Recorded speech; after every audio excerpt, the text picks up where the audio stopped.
Hello and welcome everyone, to today's chilling documentary video, where we uncover the haunting story of April Holt, a tale of love, betrayal, and a mother's relentless pursuit of justice.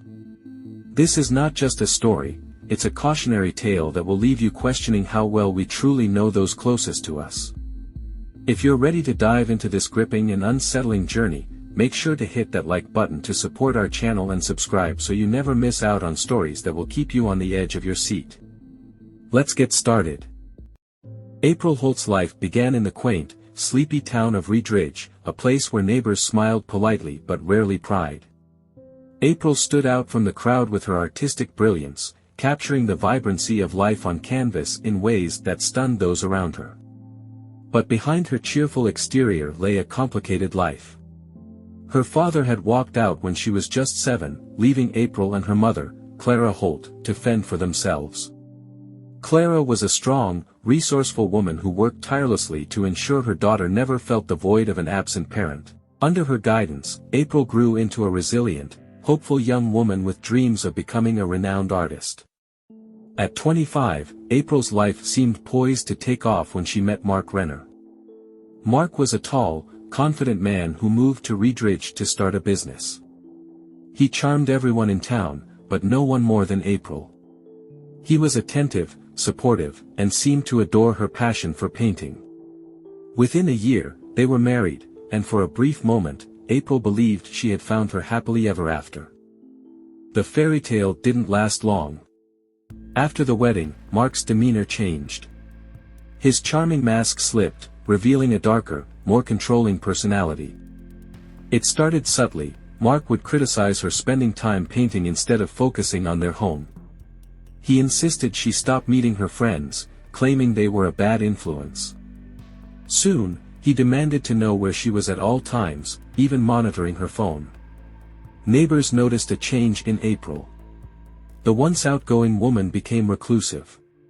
Her paintings, known for their bright, optimistic tones, began to take on darker, more disturbing themes. Stark images of faceless figures trapped in cages filled her canvases.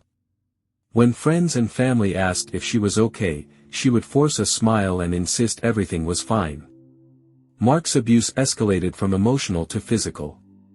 April documented his behavior in a diary she kept hidden under a loose floorboard in her art studio. "He grabbed my wrist so hard tonight that I thought it would break.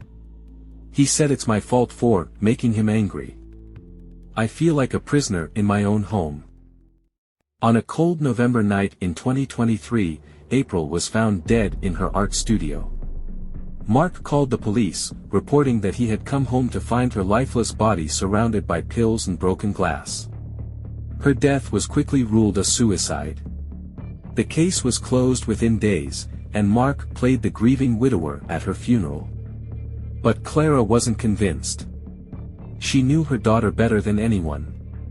April had been struggling, yes, but she had been taking steps to rebuild her life. In their last conversation, April had told her, "I'm working on something big, Mom. Something that might change everything." Why would she take her own life just as she was finding hope? The pieces didn't add up. Grieving but determined, Clara decided to investigate on her own. She began by sorting through April's belongings, hoping for a clue. Late one night, while sitting in the dim light of April's studio, Clara noticed a floorboard that creaked differently. Underneath, she found April's diary. The entries painted a chilling picture of Mark's abuse, manipulation, and growing rage. One entry stood out: "If I ever disappear, it won't be by choice. Mark is watching me more than ever. He says he'll never let me leave. I'm scared, but I'm making a plan. I just need time." The next breakthrough came when Clara discovered a USB drive hidden inside one of April's paint tubes. It contained audio recordings of Mark's threats: "You think anyone else would want you? You're nothing without me. If you try to leave, I'll make sure you regret it." With this evidence, Clara went to the police. At first, they dismissed her concerns, citing lack of concrete proof. Refusing to be silenced, Clara hired a private investigator, who uncovered inconsistencies in the original autopsy. Forensic experts re-examined April's body and discovered bruises on her arms and neck, marks of a violent struggle that had gone unnoticed. Faced with mounting evidence, the police reopened the case and arrested Mark Renner. Under pressure, Mark confessed during interrogation, revealing the horrifying truth. On the night of April's death, she had told him she was leaving him for good. Enraged, Mark attacked her, choking her until she lost consciousness. He staged the scene to look like a suicide, believing his charisma would protect him from suspicion. "She was mine," he said coldly. "If I couldn't have her, no one could." Mark's trial became a media sensation, with every sordid detail splashed across headlines. Clara testified, sharing April's diary and the recordings she had found. The haunting words and images April left behind painted a vivid picture of her suffering. The jury took just 2 hours to convict Mark of first-degree murder. He was sentenced to life in prison without the possibility of parole. After the trial, Clara founded the April Holt Foundation to help victims of domestic abuse escape dangerous relationships. She also arranged for April's paintings to be displayed in galleries, using her daughter's art to raise awareness about the silent epidemic of abuse. In Redridge, April's story became a chilling cautionary tale. People whispered about the strange noises that still emanated from the Renner house, as if April's spirit lingered, refusing to be silenced. In prison, Mark faced his own demons. Inmates, disgusted by his actions, made him a target. He lived every day in fear, haunted not only by his crimes but by the whispers of what awaited him in the dark corners of his cell. Clara, meanwhile, found solace in her work.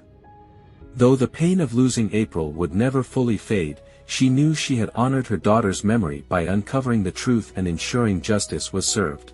And in the quiet corners of her home, where April's paintings hung on the walls, Clara could almost feel her daughter's presence, a reminder that even in the darkest moments, light could still break through. This story serves as a powerful reminder: the most dangerous monsters aren't always the ones we imagine lurking in the shadows, sometimes, they're the people we trust the most. Thank you for joining us on this chilling journey through the life and tragic death of April Holt. Her story is a powerful reminder of the importance of speaking out and seeking justice, no matter how dark the truth may seem.